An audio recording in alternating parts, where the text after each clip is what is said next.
La navigation est rythmée par le passage des écluses. Elles sont là pour permettre aux bateaux de franchir une différence de niveau. Sur le canal du Rhône au Rhin, la très grande majorité d'entre elles sont entièrement automatisées et d'une utilisation très simple avec une télécommande. Elle vous sera remise par votre loueur ou dans nos bureaux VNF de Besançon ou encore à l'entrée du canal comme ici à Saint-Symphorien-sur-Saône, l'écluse 75.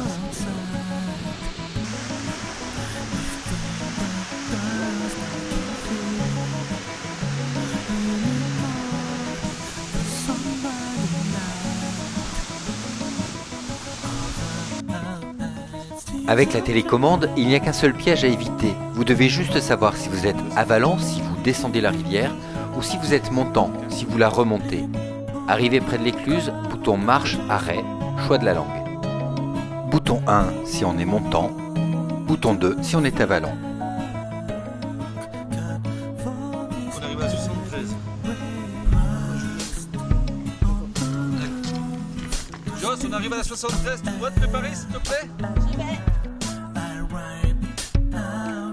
C'est le moment de mettre les gilets de sauvetage, les gants pour éviter les brûlures que la mare peut provoquer, et préparer la gaffe pour manipuler les amarres. Alors, montant ou avalant?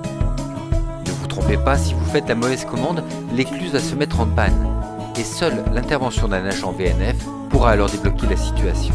Et ça peut prendre un peu de temps. Le feu orange clignote, indiquant que l'automate a pris en compte votre demande. Les feux rouges et verts s'allument, l'écluse est en préparation. Au feu vert, vous pouvez entrer.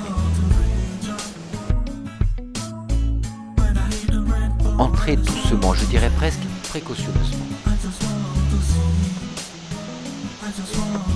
Dans l'écluse, votre moteur doit continuer à tourner, débrayer. Passez les amarres autour des bollards, une à l'avant, l'autre à l'arrière. Ne jamais bloquer une amarre dans l'écluse, elle doit rester libre de coulisser autour du bollard et dans la main. Et surtout, pas de nœud ou de tourmort autour du poignet. Il ne reste plus qu'à tenir fermement en restant attentif.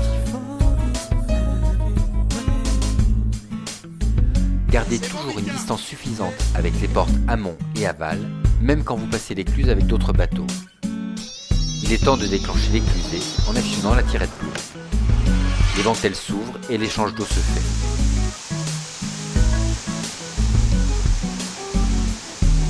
Pendant toute la durée d'échange d'eau, tenir les amarres en tension en les faisant coulisser pour accompagner le bateau pendant la montée ou la descente et le maintenir en position.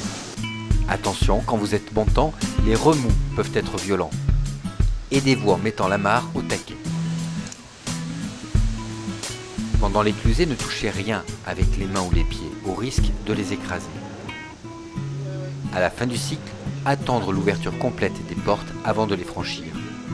Vous ne le voyez pas, mais une cellule compte les bateaux à leur entrée puis à leur sortie pour que personne ne reste en rade.